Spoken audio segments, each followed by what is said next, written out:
You started? Yes. Okay, great. The Thursday, January 26th Executive Committee meeting will now come to order. We're convened as of 10 a.m., January 26th. I would respectfully ask everyone attending the meeting to mute yourself unless you're recognized to speak, if you are remote. Thank you for joining us at this meeting. Please note that until further notice, the official meetings of the Board of Directors, will be held remotely via Zoom and audio-video recording, although we are going to discuss that today. The meeting recording, along with the unofficial meeting minutes, will be posted as soon as practicable on the board's website. Go to rtd-denver.com, and live stream of this meeting is also available via RTD's YouTube page. I will now call roll. I know First Vice Chair Catlin will be here shortly. Second Vice Chair Davidson. Here. Secretary Sloan. Here. Treasurer Michelle. Here. And I am Chair Geisinger. I am here. Other directors in attendance, I know that Director Tisdale is on the phone. Is there anybody else on the Zoom? I don't see anyone. Okay. I would like to open public comment. Do we have anybody who is signed up for public comment? There were no emails, and Jillian will let us know if there's anyone in the queue to speak. Is there anyone in the queue, Jillian? There is no one in the queue at this time. Okay, and I'm gonna save us the instructions. No emails. So with no participants in the queue, we will close the public comment period at this time. I'm going to make a slight change to the order of the agenda and move to the recommended action next before the January agenda review, so that if those items pass committee, they can be included on the January board agenda. There's 3 recommended actions on the agenda today. The first one is the zero emission policy. Move to postpone to a date certain, the April board meeting. Whether to read this. Do we have a second to postpone to a date certain in April? Second. We have a motion and a second to postpone this, and, I think the reason is because the ZEV committee has not finished its work and passed this at this point, right?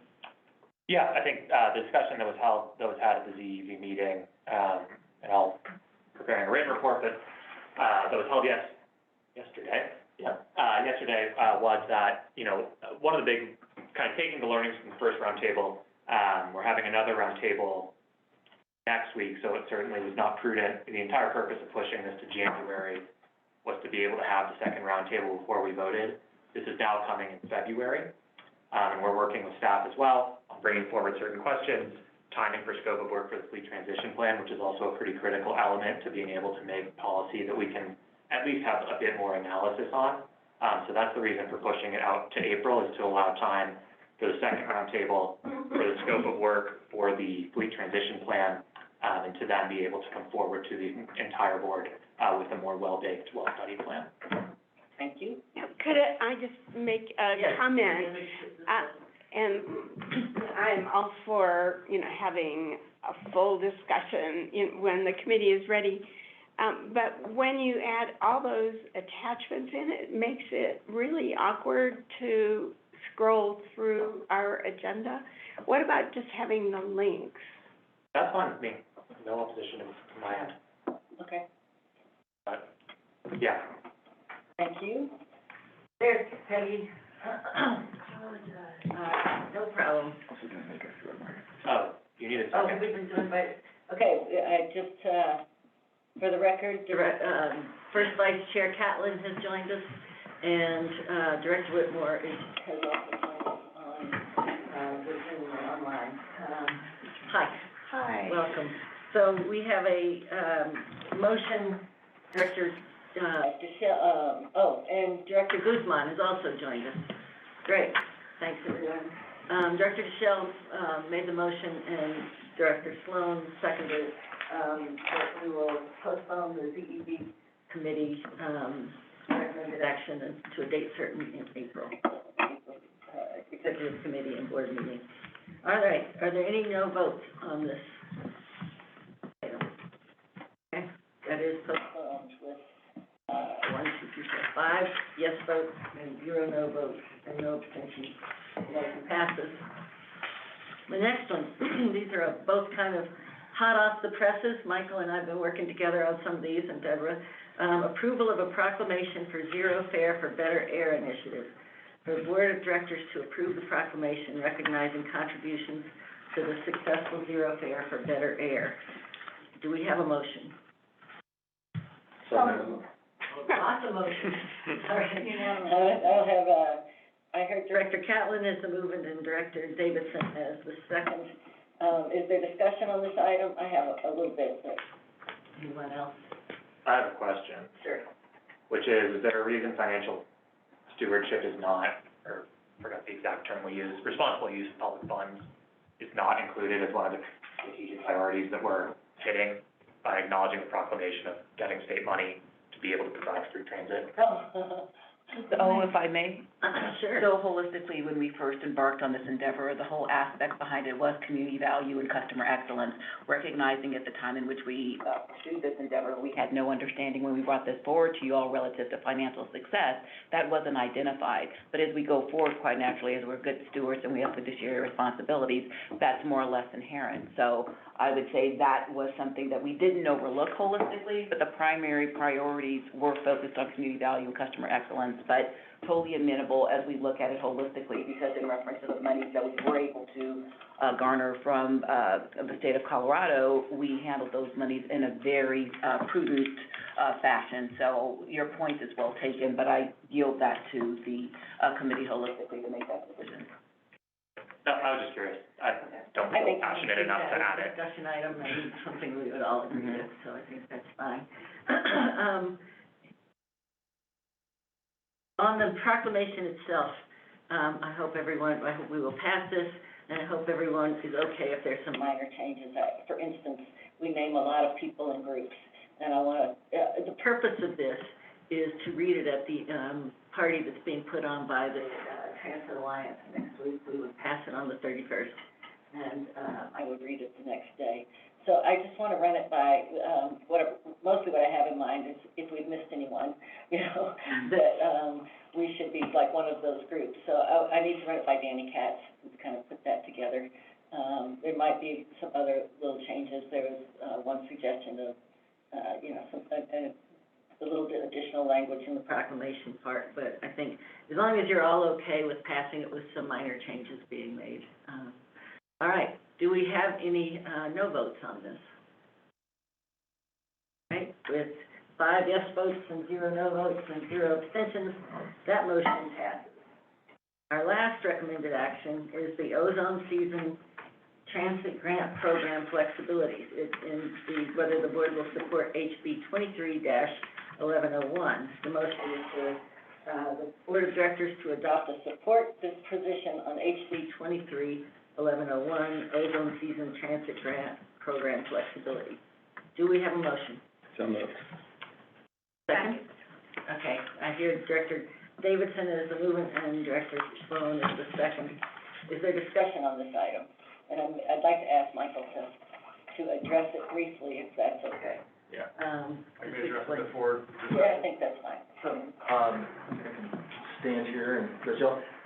Chair of the committee, Michael Davies, Government Relations Officer, please bring before you all consideration of adoption of a support position on HB 23-1101, ozone season transit grant program flexibility.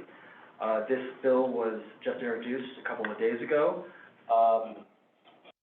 Ultimately, House Bill 23-1101 amends provisions of Senate Bill 22-180, which was the bill that created the grant program and funded Zero Fare for Better Air in the summer of 2022. Two main provisions in this bill, and what we think is a benefit to RTD. One, it allows funding for grants received in 2022, but unspent, to be rolled over and available for funding in 2023. And the second and very important provision is that it removes the 20% local match requirement that was specifically only applicable to RTD in the Energy Office's grant program. And so this bill removes that requirement and puts us in parity with all the other transit agencies throughout the state of Colorado. This certainly see that as a big benefit, and, with that, I will stop and happy to answer any questions. Okay, discussion, questions, anything? Just one question. Awesome job. This is great. Are there any remaining, risks, questions, concerns with the mechanism of funding before this comes before the state? Is there anything that's still being ironed out in terms of the funds being rolled over? Yeah, there is a discussion, I think, with the bill authors to look at some of the language and potentially maximize a little more of that unspent money. The difference being, a grant received and eligible grant funding in the summer of 2022. And so we'll certainly be continuing to have that discussion with bill authors and supportive if bill authors want to make this even more attractive to RTD and create more flexibility for RTD to make decisions in the future. Okay, great, thanks. And so given that we didn't expend all of it and we're looking to roll over, I'm sure we're adjusting what the implications are to us from a financial standpoint. Any risks in terms of undershooting, overshooting as we go to potentially 2 months here? If I may, Madam Chair, there's always the potential of risk. And so as we look at this holistically, working in tandem with our CFO, we are looking cross-departmentally at what those might be. The risk, I would say at this juncture, are de minimis in reference to the information that I currently have. One aspect to which Michael Davies was referencing, as we look at the bill language and things going forward, we weren't able to utilize these grant dollars for marketing purposes and things of the like, and that's something that we want to ensure that we can do going forward as well. So when you think about promoting the program well in advance to encourage the potential of more transit usage, that's one aspect in and of itself. So there could be more monies that the agency expends, i.e. RTD, so that's what I meant by the de minimis aspects of the financial implications. Okay, that's helpful. Thank you You're for welcome. characterizing that. Thank you, Chair. Would the rolled over funds also be exempt from the match? Yes. Great. And I think, my only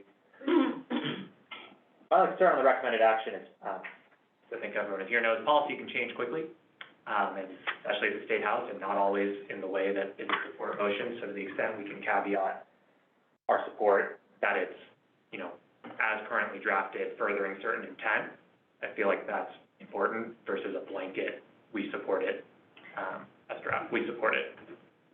Yeah, I'd like to hear what Michael thinks. My only concern with that is there is a little bit of language that, we want to try to change. We can always bring it back, and we can bring it back even if we don't have a board meeting, looming. I guess I would prefer to have it, have a motion passed with the understanding that we have a little bit of language still to work on. So we don't support it. Well, we do support it.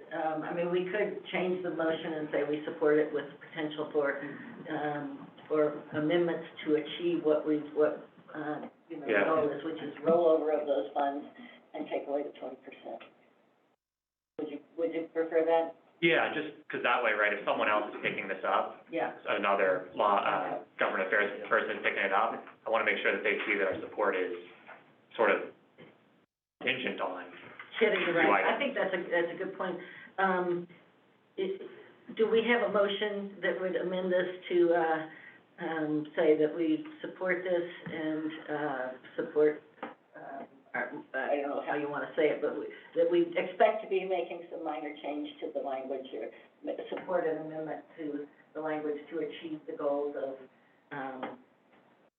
rollover and the 20%. Good with that?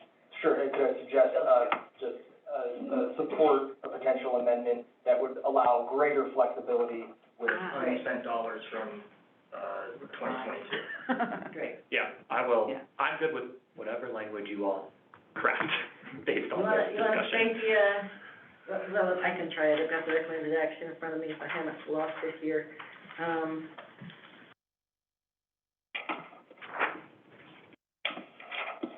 Page too quickly. For the Board of Directors to approve the proclamation recognizing contributions to the successful zero. No. Oh, sorry. For the Board of Directors to adopt a support position on HB 231101, ozone season transit grant program flexibility with,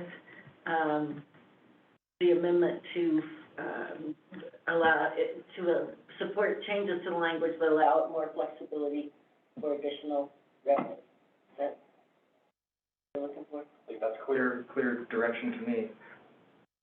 Deborah, you have something? I would say with additional flexibility that is, you know, in support of RTD's goals. Okay. Just holistically, because then that captures the financial aspect that we talked about, the Director DeShell mentioned, previously with the proclamation. Okay. So do we need to vote, I think, on the amendment first, right? Mhm. Yeah, if you could get a second on the motion to amend. Are you making a motion? Sure. Okay, second. Second. Okay. I hear Director Shell, Director Davidson, did you have something to say? I was On the just going, no, I think it's fine. Just like I just wanted to make sure that something didn't happen then at the State House that would, result in RTD incurring any more expenses. Hence RTD's goals, because Right. our goal is Yeah. not to incur any additional expenses. Moreover, we're looking for that entire match renewal, so referencing the 20% previously, I don't think would be advantageous because something could come back and it's a 10% match. So removing that holistically that achieves RTD's goals. Right. So I don't suggest amending the amendment at all. Okay. Do you have what you need for the amendment? Okay. Are there any no votes on the amendment? All right. The amendment passes, 0 no votes, 5 yes votes, no abstentions. Then we have the original motion with the amendment. Are there any no votes on that? There's discussion, any further discussion first? No. Any no votes? All right. The motion with the amendment passes, and, 5 yes votes, 0 no votes, and 0 abstentions. All right. Madam Chair, if I could, Yeah. just one thought. I would assume with the passage of this motion, well, probably from the full board, we would give the instructions, and this is a Michael question, to our lobbyists to put us down on record with the Secretary of State as support with amend. That way we're on the record as a supporter for all to see at the Capitol. Good thought, Just- thank you. Okay, thanks. That's all. All right, January board meeting agenda review. The next item on the agenda is the board meeting review. As noted earlier, the zero emission policy was postponed to a date certain, so that will be removed. And the other two recommended, motions will be on the agenda. And then the first Northwest Rail Peak Service Study Community Engagement Session is scheduled for the same evening and time frame. And that's the one in Boulder, the other one is in, Westminster. So, I worked with the general manager and the board office, and everybody's okay with moving the board meeting time to 6 o'clock. So I could get, it starts at 5, it's up in Gun Barrel, I could get up there for, 30 or 40 minutes at the beginning, and, I think that's important. There are a lot of people that will be attending that, I think. So, with the kickoff the community engagement series, it's a good thing to do. Is there a motion to move the January board agenda as amended to the board meeting on January 31st? So we're starting with 6, but I'm also asking about the whole agenda, if you have any comments. I had a question about the whole agenda, if we're talking about the whole agenda, which was, we have as a discussion item today, the in-person versus virtual. Yeah. But we don't have that as a discussion item on the Good point. agenda for the whole board. And I know, I think that would just be good to discuss what we discussed here with the full board. Great. Don't wanna get out in front of today's Will you discussion. add that? Okay. Thank you. Anything else? I think depending on how the code of conduct conversation goes, right, if deciding what the board's role is there, depending on the outcome of that conversation, that may be an appropriate discussion item. Yep. For the full board. Actually, I think either way, the full board probably wants to, based on calls I've gotten, I'm sure some of you guys have also gotten calls from our colleagues, sounds like the full board wants to discuss it either way. Yeah. So probably makes sense to throw it on there. Yeah. Good call.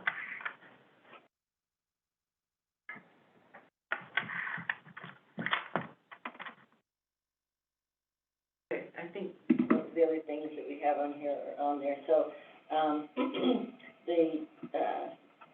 need to do an amendment to this, I guess, to, I think you can just, ask for a motion, Okay. to adopt as discussed, and so to add those two discussion items. okay, so a motion to adopt the agenda item, adding the discussion items on the code of conduct and on, And moving the meeting to 6 moving the o'clock. meeting to 6 o'clock, and when they're. And striking zero emission and relettering. But what was the one you raised? In-person versus virtual In-person discussion versus item. virtual, to add those two, okay? Motion? I think we also, if we're voting on it as drafted in here, we also need to strike the zero emission policy from the agenda. I think that's in there. Let's see.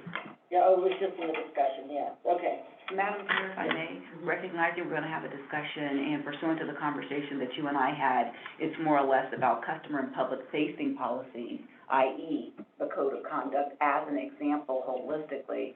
And so qualifying it as such as the code of conduct prior to having the discussion and agendizing it, I would ask, could we table this matter relative to the agenda to ensue with the discussion for clarity's sake, because it's holistic in that frame, when we say customer and public interfacing policies. So you want to table it? I want to table the agenda adoption for Oh, the gotcha. board meeting on January 31st at 6 p.m., so there's clarity about what will be discussed holistically with the full governing body pertaining to customer and public-facing policies. So we're gonna wait on voting on the agenda until we. So we can Yeah. clarify the topic? Run through discussion items and That then. makes sense. Thank you very kindly for your consideration. That is fine. Great. Discussion items. We now have, 5 discussion items, a lot going right now. I think we may be adding something, who knows. Our first item is the government relations report. Michael Davies, take that away, please. Sure. Hi, Chair, members of the committee, Michael Davies, Government Relations Officer. I have a very brief, government relations report for you, and happy to answer any questions. At the federal level, the good news is that federal funding is funded all the way through the fiscal year now. That is a product of the omnibus bill passing in late December, and so that means that grants that go out for competitive solicitations on transit, transit-related, competitive grants, that will be administered by FTA, and it's just good news that it goes in a regular order that is predictable to an agency, and we can look at those opportunities. So, that's good news. It's been slow organizing, the committees on the House side, in Congress. Still not any clarity on the Transportation and Infrastructure Committee, and that's the one that, of course, we're watching and seeing if any of our members here in Colorado join. Representative Pedersen did get on the Financial Services Committee, so that is a committee of high profile in Congress, but that certainly is kind of takes one of those lawmakers that doesn't have committee assignments previously and makes that known, so we're certainly watching what Representative Carafeo ends up on. And then moving to the state level, certainly looking through all of the bills, hundreds of bills already introduced, looking through and making sure that we are tracking closely and have a good understanding of how those bills may impact the agency or if they cross over into transit-related issues. Obviously, House Bill 231101 does cross over, and we'll track that closely and work in accordance with the board's support and amendment position. And overall, I'm going to be producing, similar to last year, a legislative tracking chart that allows you all to see from a week-to-week basis of where those bills are moving, and we'll get that produced and out to the board as soon as possible.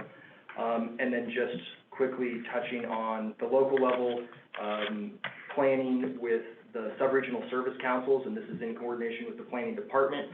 We have another round of those meetings coming up, and during that same time frame, are looking to do a local elected official meeting, and this is largely will be in conjunction with those SSC meetings and talking about some of those same topics, but as we've all talked about, it's something that RTD does on a regular basis is to hold those local government elected official meetings and get that direct feedback. So we're in the process of planning that one for the first quarter here as well, and happy to answer any questions. Madam Chair, if I may just add something to the report. I want to qualify for everybody, and thank you very much, Mr. Davies, for the report. in relationship to the federal, fiscal year, we want to qualify that is, quite naturally, October 1st through September 30th, because this organization operates on a calendar year, and then there's the fiscal year that commences July 1, so I wanted to provide that clarification as it relates to the funding, and we make adjustments accordingly.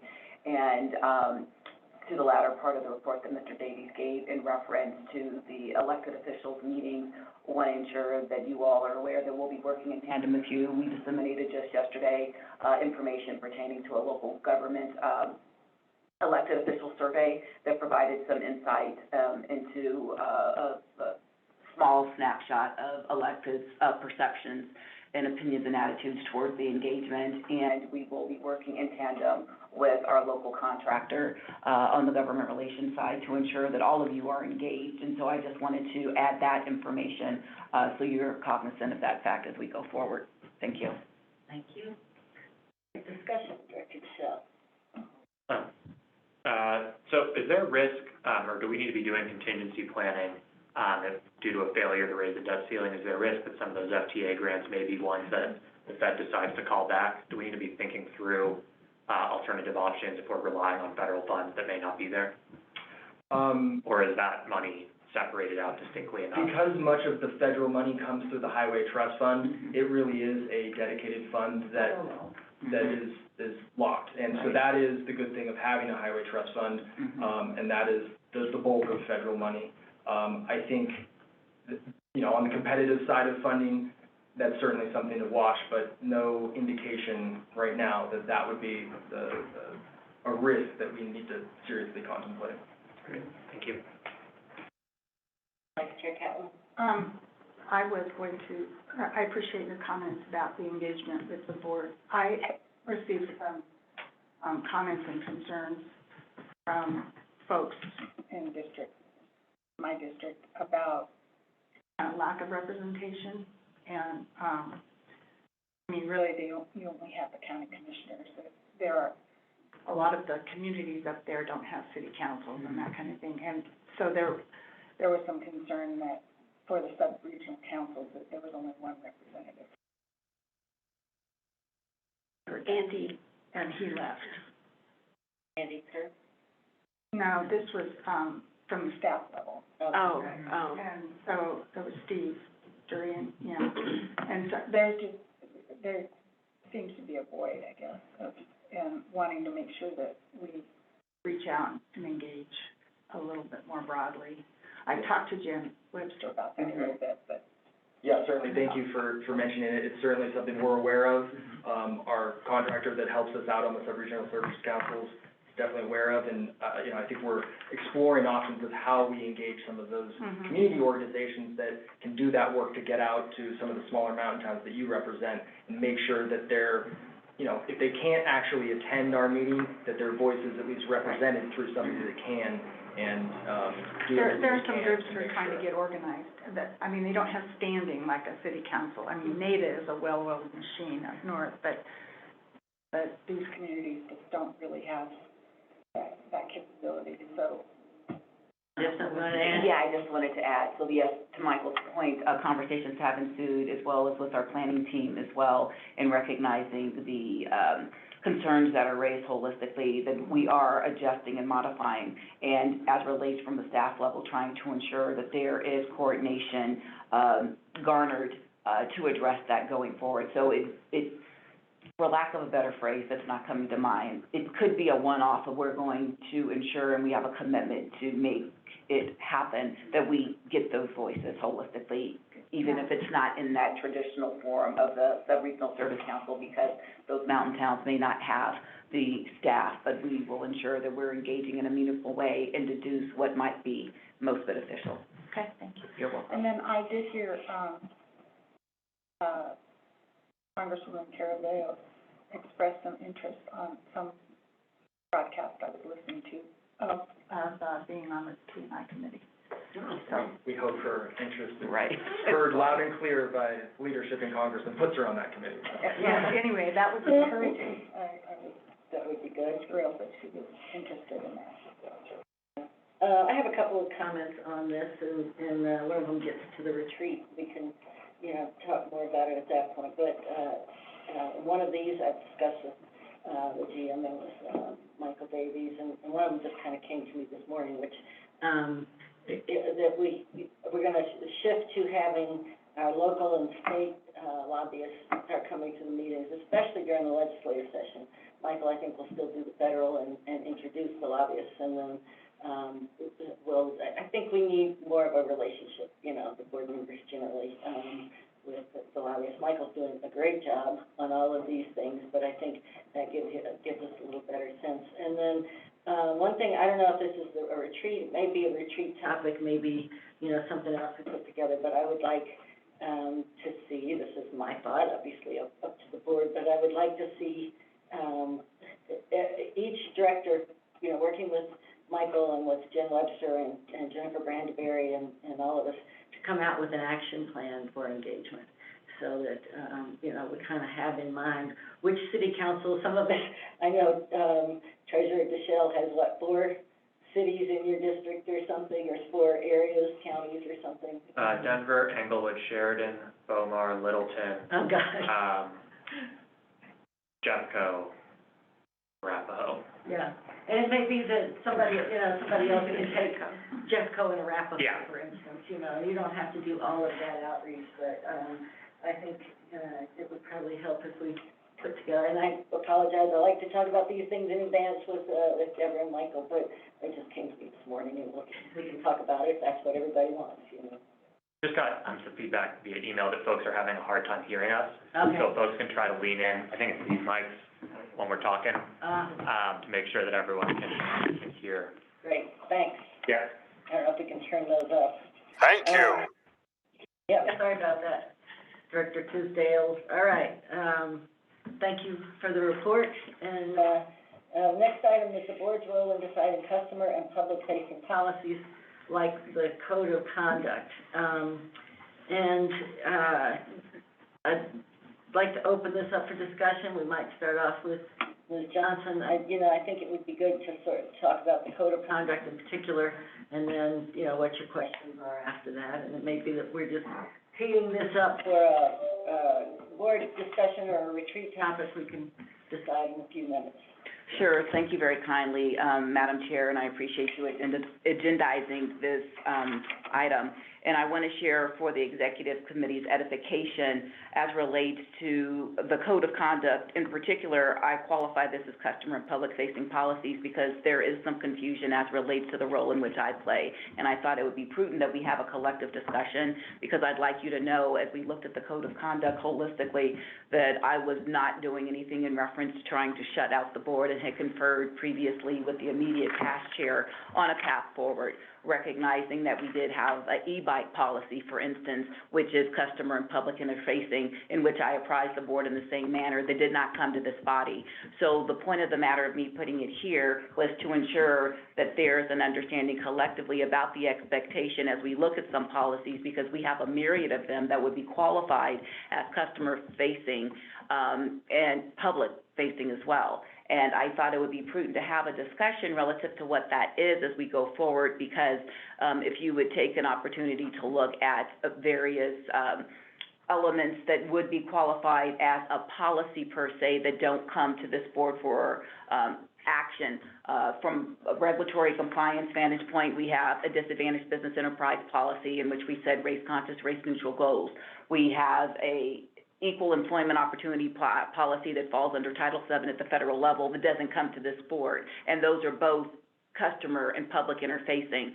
And so, after having some discussions with the chair, totally amenable if that's the board's desire, but holistically, it's not just about the code of conduct, it's about discerning what those policies are, because in some instances, it seems as if there's not clear parameters, and I just wanted to seek out the rules of engagement. And as we've talked about not with the newer board members, but in November when we were at the Performance Committee and I was seeking some guidance relative to what might that be, this may be a topic that we could explore more holistically during a retreat. I couldn't think of it, during the retreat. And so want to be clear that I'm totally open to bringing the code of conduct full circle. to the board, and we can outline what the path forward is with that. So there's engaged discussions, hence that's why I was trying to be very transparent and providing those elements to you. There was a time and place when I first got to the organization, recognizing we were in the height of COVID, that this organization was cited by the Colorado Public Health and Environment. We received a citation because we weren't adhering to COVID protocols. And within my authority as the general manager and CEO, modified that code of conduct previously. So operating under that vantage point, went full steam ahead. So I just wanted to put that out to this committee, recognizing that I am not trying to usurp any responsibility that this body has holistically, but then again, wanted to ensure that the conversation was holistic and that I wasn't just, engaging with one member of the board per se as we go forward as I report to all of you collectively, and wanted to put that forward. So more than happy to engage in a broader discussion, and as it relates to the code of conduct, recognizing that I did go back and actually read through a myriad of different things where it was cited by a previous board that should be brought back. More than happy to do so and potentially have discussions about why it may or may not be germane to continue that practice as we go forward, recognizing the subject matter expertise in reference to our legal services and our qualified and post-certified police department. Thank you very much for the opportunity to share that information with all of you. Thank you very much. I see that Director Rusha has joined us, and I'm gonna call on you in just a minute. I had a conversation with Second Vice Chair Davidson, with kind of, I think, a suggestion from him that makes a lot of sense to sort of help define, as I understand, you're looking for guidance on what to bring forward and. Right, so we don't get in these precarious situations where it appears as if Yeah. I'm trying to do something under a Yeah. cloak, which is not the intent. And I think it'll be iterative, we changed the authorization a little bit. And do you wanna just lay out what you would suggest, or I'm happy to? Yeah, sure, I can comment on that. So just even before I do, a couple things. First of all, thanks for recommending we don't agendize the discussion on this. I think this would be a great retreat topic rather than something that we go to the board on the 31st on. Because what I hear in that is that we need to be, the board needs to have one voice on what we want to hear, as opposed to, 15 different members being interested in different policies. I think what I discussed with the chair as a potentially good starting point until we can get that clarity is any policy, even if it's customer or public facing, if it's come before the board at the last iteration, has come before the board in past, that by default it would come before the board again. I think the worst reason to do something is just because that's what we've done before. So if there's a reason that really should not be decided or voted upon by the board, then I would suggest that we actually discuss that when those policies come forward. So let's call it policy A to take this particular one out. That has passed before, it's public and customer facing, or something else that might be potentially operational, but it came before the board. By default, let's bring it before the board again, and then if you believe, as our general manager, that really shouldn't have come before the board because it's more of an operational item, we can bring it forward and then perhaps have that discussion as to why maybe that would fit. I think maybe what we would owe staff, and maybe this is a retreat topic, is figuring out how to draw some clear lines. And we've talked, there's some things I think that might be a little bit murky right now, but I know for sure that what's the current policy at hand, what's causing people to be interested is this was pretty high profile. There were some things that changed out of, an unfortunate situation to the agency, and that gets a variety of stakeholders involved, elected officials involved. There may be some lines we can draw to determine, some minimum level of engagement. I don't know what that looks like sitting here, but it's something we could probably discuss. So just to summarize, I think we need to come up with some kind of clarity for staff. I think this is a retreat topic. In the meantime, my suggestion is if it's come before the board before, bring it again, and then bring forward a discussion as to why it should or should not continue as such. Great. Let me see if Director Rusha is still there. I can't see you, Director Rusha, or see if your hand's still up. Are you still there? Thank you, Madam Chair. Yes, I'm still here, and I was actually just going to, I was going to say essentially what Director Deschel just said, in that if we have a history of voting on a policy or discussing a policy in the public forum, such as code of conduct, that, we keep it as such unless there is sufficient reason to, remove it from our purview, and that's something that can also be discussed. So I guess I'll just chime in to say that I think Director Deschel brought up a good point, and I would concur. Great, thank you. Just to keep the record clear, that was Director Davidson. Oh, I am sorry. You guys look very tiny from my screen, and Yeah. Director Deschel No and Director problem at Davidson all. got a little No bit like problem. I apologize, but then in which case I concur with Director Davidson. Thank you for that correction. Yeah, no problem. Thank you. Other discussion?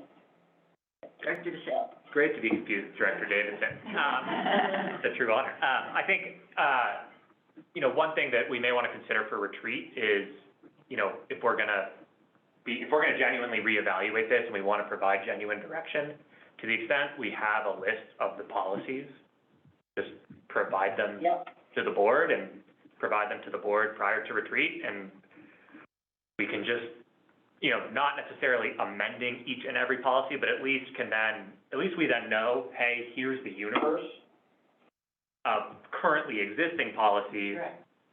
Let's talk about what should come before the board and what shouldn't, and also let's talk about what's not there, right? I know Director Sloan and I and others have had discussions about, a sustainability policy, a coordinated effort in that regard. It's a really good idea. And that way we at least sort of know the universe, because I can be honest that I certainly do not know every policy that exists in this agency and how far up and down they are. And if I were to guess, there's probably management teams that have policies that are about, this is how we answer the phone at our call center, right? Good to know it exists, probably not one that needs to come to the board.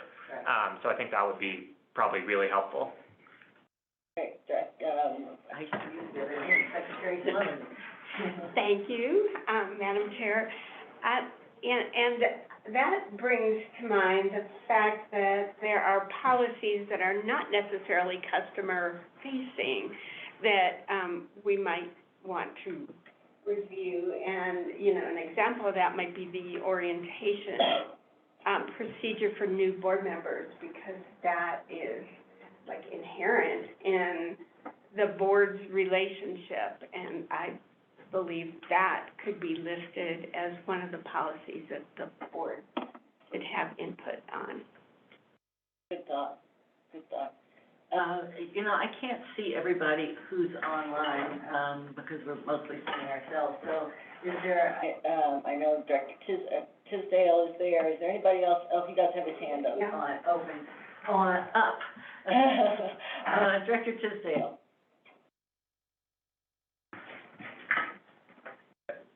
Are you muted? Thank you very much. Yeah, can you hear me now? We can. Okay, thank you. I appreciate that, and I very much appreciate the opportunity to clarify this, and I appreciate General Manager's statement that we will now have this code of conduct go through the committee process as it has done in the past, and I guess that goes through the operations committee for such changes, and I think that's exactly as it should be, and that's excellent. I think we do need, in this particular regard, because we've had 2 emails, I think to all staff, it wasn't just to the board, but to all staff, saying that these changes to the Code of Conduct would go into effect on February 5. Obviously, they will not go into effect on February 5, and it might be helpful just to have some clarification to RTD staff who otherwise are operating under a couple of clear emails that said these will be, in fact, in place as of February 5. The broader question that I have is, I'm trying to understand the notion of customer-facing policies and how it is that customer-facing policies are something that somehow it might be believed that the board should not be engaged in, whereas I would think that that's one of the key things that the board should be engaged in as the elected representatives of all of the customers of RTD. And I was hoping that perhaps, and maybe this is not the time, and I'm not trying to create a huge long discussion here, it may be that this is something that could be discussed at the retreat very productively, and it would be most helpful to have that. But maybe we could just footnote that and say, let's have some understanding of what is a customer-facing policy and why is it that a customer-facing policy is something that perhaps administration doesn't believe should come before the board for approval. But to summarize, thank you for making clear that this has to go through the operations committee and come to the full board for discussion. Second, we need to have a clarification that these changes do not go into effect on February the 5th. And number three, that the retreat could productively address the customer-facing policy discussion and give some clarity on that. In the meanwhile, I support what Second Vice Chair has suggested relative to an operating ethic, which is if it's come before the board in the past, it comes before the board again. And if there is some concern on the part of general manager or others that it should not, we could have a discussion at that time relative to such matter. Thank you very much, Madam Chair and committee. Would you like to respond, Ms. Johnson? Yes, just for clarification's sake, this code of conduct is not going into effect February 5th. So whatever communique that was being referenced that was disseminated to employees, I have addressed that when I had a conversation with the chair just last Thursday, when I recommended to her that we have a discussion here in this forum, but recognizing that this conversation needed to ensue before I made that well known, I did share with members of the leadership team that would have a large role in rolling this out, that things had been halted until they heard from me otherwise. So for the record, I wanted to clarify that nothing is going into effect February 5th. Thank you very kindly. Thank you. Yes, Treasurer DeShill.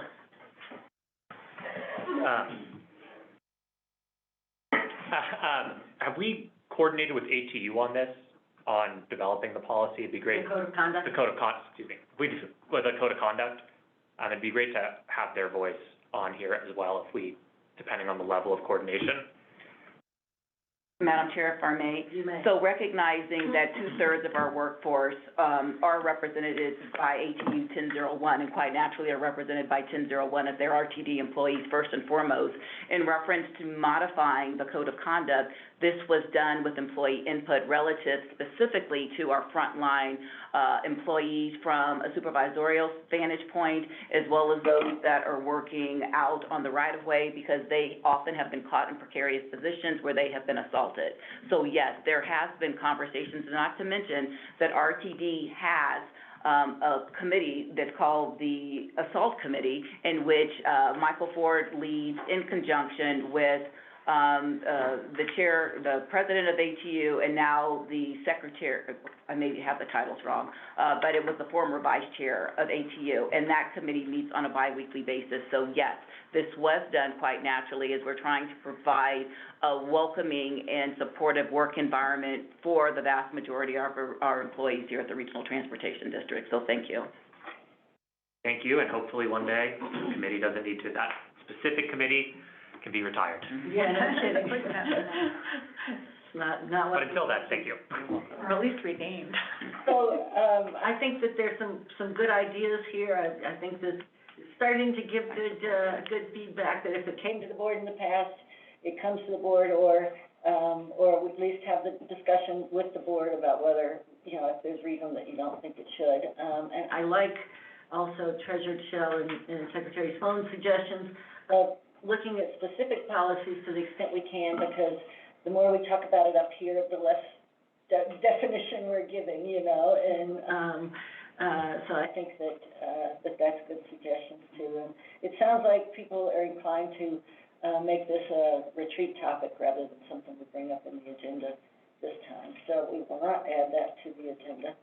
Everybody good? Yeah. Just first Vice Chair. From a mechanic standpoint, we have policies, but we have recommended actions that the board has taken, and I'm assuming that you're saying that if the board has acted on something, whether it's policy related or budget related, that it should come before the board again. That's gonna take some administrative work to go through previously adopted board actions to figure out. I think most of these, I think that's possible, but I think most of these, the board office has a lot of, and some of us who've been around a bit have the memory, and John McKay, I know, works closely with That's a place to start though, you know, anything that has been previously adopted by the board. If I may, Madam Chair, I would agree with that holistically, because there's some things that, you know, to the point that, Treasurer DeShill, made reference to, because here, as a matter of doing business from an administrative and operational standpoint, and when I use operations, I mean the day-to-day, I'm not talking about transit service delivery, that we do have, you know, standard operating procedures. And oftentimes, there's the big P, as our general counsel will say when we confer, and then the little p as we go forward, because we may have, you know, a policy in relationship to utilizing, non-revenue vehicles, right, for employees that need to get from one work site to another. That wouldn't come to this board, in my opinion, because that's the day-to-day, and we need to ensure that one can get from one work location to another when they're making relief, you know, to provide service to our broader region. And so recognizing what, First Vice Chair Kaplan was referencing, that there are some instances that there may not be policies, but they're recommended actions, and I would yield, my comments, to be, further, confirmed by, our interim executive board manager, recognizing that these things are tracked and we should have a repository, and holistically, that could be the springboard for garnering a better understanding of what might be a policy, big P or little p, as we go forward in reference to what it is that we do, holistically as an organization. And I guess to that point, there could be some recommended actions that really didn't need to come before the board, and that's why Yeah. the way of culling some of those out, we could do that. Okay, we will move that forward as a retreat discussion. The timing of executive committee meetings, I want to do this really quickly because I know that I'm very sorry, Director Davidson has to leave. You have a work conflict on the fourth Tuesday, Fourth Thursday. Usually, yes, the fourth Thursday of the month, I typically have a work conflict from 12 to 1. Okay, so if it falls on the fourth Thursday, maybe we'll move it. Well, theirs is the last Thursday of the month, which often is the fourth Thursday of the month. The conflict is the last Thursday of the month? Yeah. Okay, can we work on that and come up with a proposed change in the schedule, so we move it up maybe a week, or something, we'll have to figure out, maybe move it to a different day. Does noon work for people? Somebody said it wasn't great, was that? They're not, I mean, it's not, noon works, other than that last work conflict. I think, I know Director Davidson and mornings are better on your end. Mornings are also generally better on my end, because, it means that my day has not been hijacked by whatever comes in around 10 or 11 a.m. that requires attention, to be honest. Yeah, I mean, I don't know that, and I'm very sorry that I have to leave for a urgent matter. But maybe this is something we could poll a little bit. Yeah. I mean, I think definitely my preference is always get it standing, get it predictable, and get it early so that we can, as you said, manage our days accordingly. But, you know, I'm happy to defer to what the other board members think as well, and maybe that's something we could capture in polling. Yeah, Or something of that nature. Oh. But we're just polling this committee, right? Yes. Okay. And polling the staff members as well. Yeah. Okay. Thank you. Yeah, thank you, yeah. It'd be a bummer if we couldn't attend. Yeah, it would be a bummer, we wouldn't do that. And then, next thing I'd like to talk about is in-person meetings, so do I have to wait for, well, I'll just say that Taisha and I have talked about, there were a couple of things we moved on meetings, to make them, there was one that didn't comply with the bylaws, and so she's gonna send that back out, so I'm not gonna go through all that now. I'd like to talk about the retreat and the possible study session. In-person meetings, I'm gonna jump ahead and, talk about this, and, you know, I guess the one thing that I feel strongly about is it's not a choice. We either are in-person, I would say that with exceptions. It's either an in-person meeting or it's a remote meeting, because if you make it a choice, it's very easy to say, oh, I'm just gonna stay home. And I think it's important to have, I mean, this is not my decision, but that's the one piece that I think, judging from other places, that makes a difference. That said, if we make it an in-person meeting and you're out of town, or you're sick, or you can't make it for some reason, you know, I think we always should have that Zoom option. And, I guess, just to throw something out there, we have 10 meetings a year. I would suggest that we do every other board meeting in person. That makes it 5 times you come down to the office for a board meeting. And I would also suggest, and one idea that has come up was that, the months that we have in-person meetings, we do the 2 standing committee meetings and the, board meeting in person. And the other months, they're all remote. I don't think I've had a chance to talk to you about that either, so, which I usually like to do in advance, but, this is really a discussion, I think, for the full board, so we could add this to the agenda. But, comments on that, concerns? Do you have any concerns with that sort of schedule? No, I, from my vantage point, I think this is up to you all collectively to decide, recognizing that we do have to be cognizant of, you know, the, engagement relative to a safety vantage point, public safety, public health, because we do have outbreak sites, but aside from that, I don't have any concerns, because generally, most of us here are taking the meeting in our office anyway, so we're physically here. Okay. So, that's all I have to offer at this point. Other thoughts? I would add a caveat that we will keep Zoom no matter what, if it is in person, just for public transparency and accessibility. So we will keep Zoom no matter what, if it's in person or remote. Thank you. Good point. All right. Well, it looks like the hand, I'm thank very you. sorry, I'm Yeah, gonna try no, to thanks. listen in. Yeah. It's really Good luck. up there. Thank you. Let's see, maybe we'll start with the screen here. Director Rusha, I see you first. Thank you, Madam Chair. A little bit of feedback. It's still pretty hard to hear the meeting on Zoom, and closed captioning is not always 100% accurate. Which I think is a good segue into my next point. This is a working board, in that our members are actively engaged in policy and discussion and the work of the organization. But our board, many of us still have our day jobs, and so I would just like to put out there, when considering standing committee meetings and executive meetings, that we try to make them as accessible as possible, both in allowing people to Zoom in remotely and having clear audio and visual, as well as the time of day that they're scheduled. Of course, voting members, should have priority in setting the time. But I think that the more we can increase accessibility for our fellow colleagues, as well as our constituents, members of the press, and in the public who would like to tune in, we should do so. Thank you. Good reminder, thanks very much. Director Tisdale. Thank you very much, appreciate that.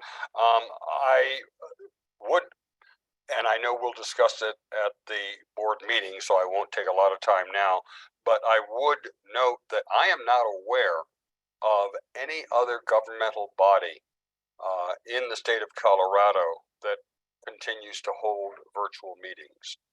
Every governmental body is meeting in person. And I think that given that, we need to have a strong rationale if we're going to say that we're not going to do that.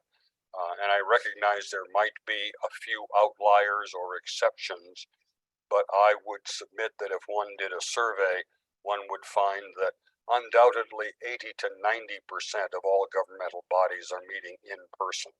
Every city council with which I interact is meeting in person. The legislature is meeting in person. The county commissioners are meeting in person.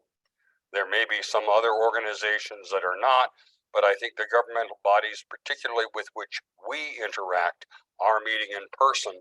And they're all a little surprised that we're not. I understand the concern about hybrid. People find an easy excuse, but we always used to have telephone participation in board and committee meetings before the pandemic struck and the lockdown was imposed. And people did not abuse that. Generally speaking, they showed up. I'll stop there because more of it should be said on Tuesday night, but I did want to just open the door to say, are there circumstances of which I am not aware where people think that there are lots of governmental agencies meeting virtually at this date? Thank you. All right, we have a different proposal there. Treasurer Deschel. Yeah, I would just say, I think the primary state body which regulates this agency, the Public Utilities Commission, at least on the energy regulatory side, is still meeting virtually. My understanding is that for the transportation side, they're also meeting virtually. I think, the other thing I was gonna say is, it's clear that our current technology, right, even sitting here today, is not there. I also, if I recall correctly from passing the budget we passed last year for this year's budget, that the board has a pretty sizable discretionary fund. And if this is really a priority for us, is there a reason we can't invest the resources from that discretionary fund to increase accessibility, to upgrade our systems, and to sort of have a 21st century board setup? Better microphones and things, is that what you're saying? Better microphones, better videos, there's, what are they called? Yeah. Not to use a particular brand because it's open and fair, but there are 360 cameras that work great, that sort of track people. They're called Owls. I don't know if that's a brand or a device description, but we're so far behind. And we have the money in the budget, and so if that's the issue, then it would be great. I don't know if that's a recommended action from us or from staff to get it done to appropriate those funds, but it seems like we should. Yeah, I would tend to agree. If people are having trouble hearing, maybe we can explore that and see what some better options are so that issue goes away. The board meetings will be down in the main room in the basement where we're all up on the dais and all of that. I prefer to see the committee meetings, to the extent they're in person, to be in this room. I think it's better conversation, but I think that's a good recommendation. Secretary Sloan, did you have something? I wasn't planning on. Oh, okay, I thought you had your hand raised. anything, but, I think you are correct that the easy choice would be just to go down the hall. So we should specify some meetings, that the priority is that we are there. Yeah, that's the way I feel, is, the RAC meets as a hybrid, you come or don't come, but, it's very easy at, 4:30 to say, it's pretty sweet here at home. So, it looks like Director Rusha has her hand up again, unless that's still from before.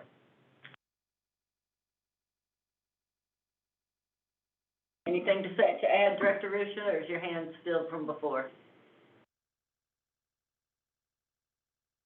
All right, I'll assume that's a no.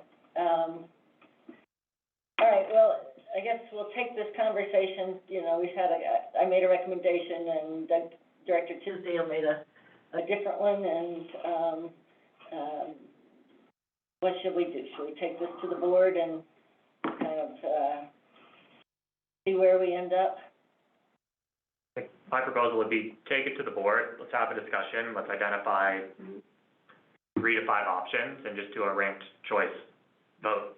Okay. And just democracy rules, and that way with ranked choice voting, you can still end up with a second place choice instead of a fifth place choice, if it's clear that, everyone agreed on 3, but not 1 or 2. So that would be my suggestion. And could it, with ranked choice voting, it is really good, but we need to know the options. Right. For, having the board meeting set up and easily accessible to all. And I know that has been an issue in the past.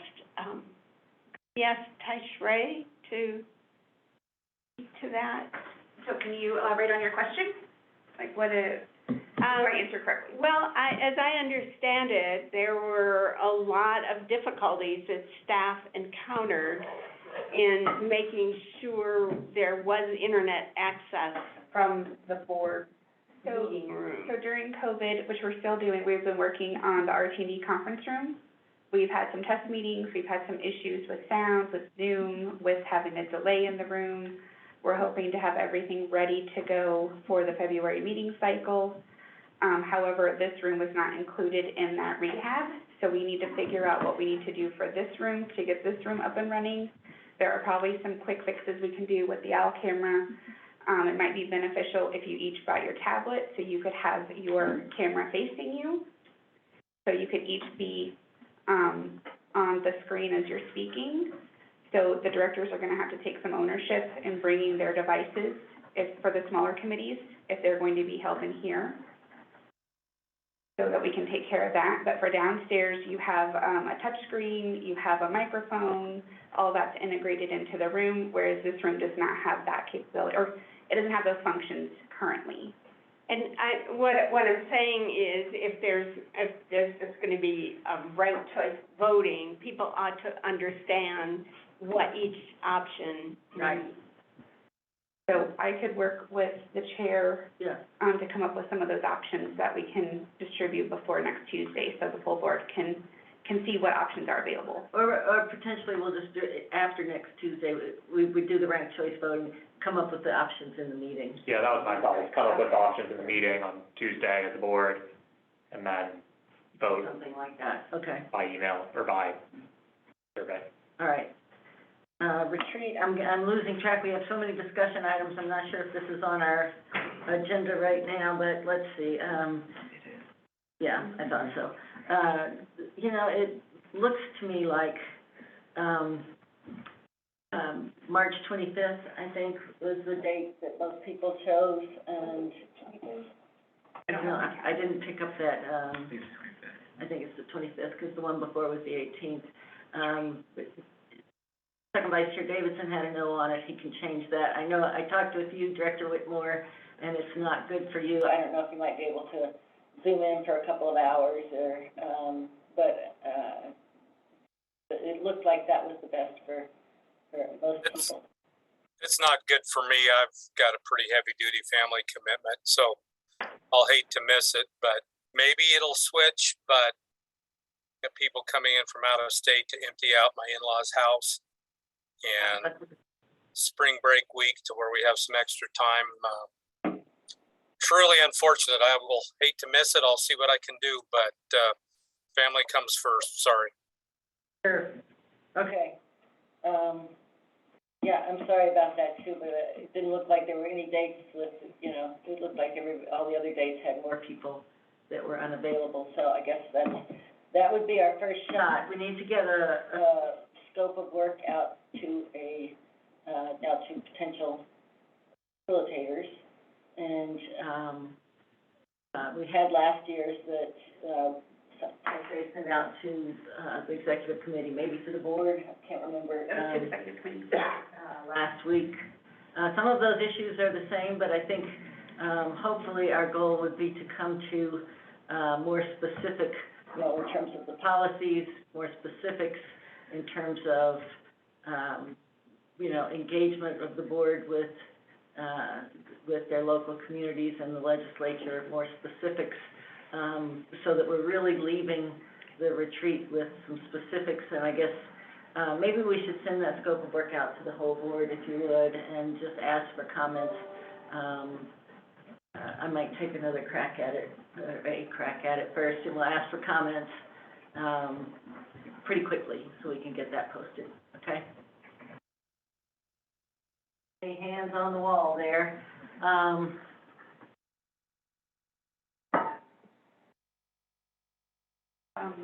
Board agenda at the minute. Yes. Is there a motion to approve the board agenda? So moved. Do we have a clear amendment? Are we taking off, the discussion item around code of conduct and policy in general? That's to go coming to off, that? the ZEB is coming off, and, We're adding the discussion about in-person and versus virtual. Right. yeah, great. Move to adopt the agenda as discussed, With those changes. changes as discussed. Do we have a second? Second. Okay, I hear Treasurer Deschel and second Vice Chair Davidson is a second. Any no votes? All right, we have 5 yeses, 0 noes, and 0 abstentions.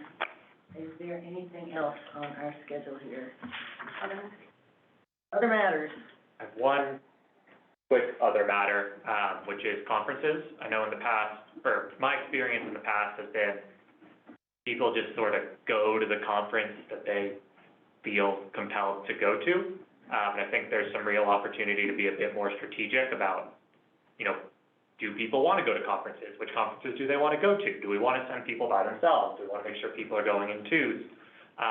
Because while it's all still, from my perspective, agency money, public money, and we, to the extent we're making those large expenditures, we should be yielding the benefit. And so, from my perspective, it'd be great, whether it's Michael Davies or Ms. Johnson, to sort of strategize, because my understanding is staff, generally speaking, attend most of these conferences as well, some of the conferences as well, and I think having a coordinated approach could really increase what we're getting out of them. I think we keep overlapping with retreat items, and again, I think that would be an excellent discussion, and I've been thinking about the retreat, that we should have an internal procedural part, and then outward-looking policies, and that would be part of the relationships that we have as a board. And I think Tyshree or someone else can keep me honest that the only conference for which there might be a financial consequence for waiting on would be, is it one of the fly-ins that the price goes up on the 27th? The legislative one, it goes up tomorrow. Yeah. After legislative conference. It was one of them. Yeah. But, right, like, there's that, and then there's Accelerate Colorado fly-in. We probably don't, we should have people at both, but maybe it's the same people, maybe it's not. Correct. Do we know who's going to that after fly-in? Accelerate, I think, was Paul, Rosenthal and. I have no idea. Director Whitmore last year. And Director Whitmore went last year, so, Director Broom said he paid the fee to go this year. Do we have anyone, I guess? legislative conference. For after legislative, it's Director Tisdale and Director Whitmore so far. I talked to the chair, and I think both of us would probably like to go. Yeah, I need to decide today, And then- since I'm going with the Northwest Maine. And for Accelerate Colorado, we have Director Rosenthal and Director Whitmore penciled in as a potential attendee. Ms. Johnson? I would just say that would be helpful, because oftentimes I don't know who's going to a conference, and I get invited to speak on various panels and things of the like, and I know that's up to you all, but professional courtesy, we should be able to understand. So if there's something that I want to ensure that you know about, or want to introduce you to other individuals with like-mindedness on a certain issue, that would be helpful. And then to the point, like with Michael Davies, Accelerate Colorado, don't know if we need staff participation, but there's a myriad of different conferences, and I know oftentimes people have a laser focus on APTA and the LEDS conference, but there's a myriad of things that are happening during that same week as well, right? And as you know, Madam Chair, in reference to that week, there's a lot of different things. There's APTA, there's the Conference of Minority Transportation Officials, there's the Women Transportation Seminar Policies. It's done intentionally to capitalize when people are there, and so it would be helpful having a discussion at the retreat, and that's just for my own edification, so we as staff can better support, because I know it's funneled through the board office, but I had no understanding of who was attending APTA-LED, so I appreciate you broaching that. Yeah. So are there any, other than APTA-LED, which price goes up tomorrow, Tyshree, are there any other, key financial decisions that we would need to make on conferences between today and March 25th-ish? Not to my knowledge, I can't think of anything. There's no February conference, there's no March conference, I don't think. March is after legislative, so besides that, no. Great, then we can wait. Okay, other matters? We talked about a study session, February 21st. I think our CEO will be on a plane that night, so that doesn't work out to be a great date. So we could look at another one, or we could look at the, you know, the agenda for the February board meeting and see if, we wanna spend a little time. I don't have a clear plan for it. It was sort of an idea for pre-planning for the retreat. And we have a lot of good retreat topics that have come up, so I think there's probably some value in that. But, any comments on that? I would love the idea of combining, I mean, I know it could lengthen out the February meeting, but You like that idea? one meeting in favor of multiple, it could be, so it's, All right, that'd be good. yeah, that's my thought too, is we have that night set aside. All righty. Yeah. Yeah, all right, motion to adjourn? So moved. All right, we're adjourned. Thank you, everybody.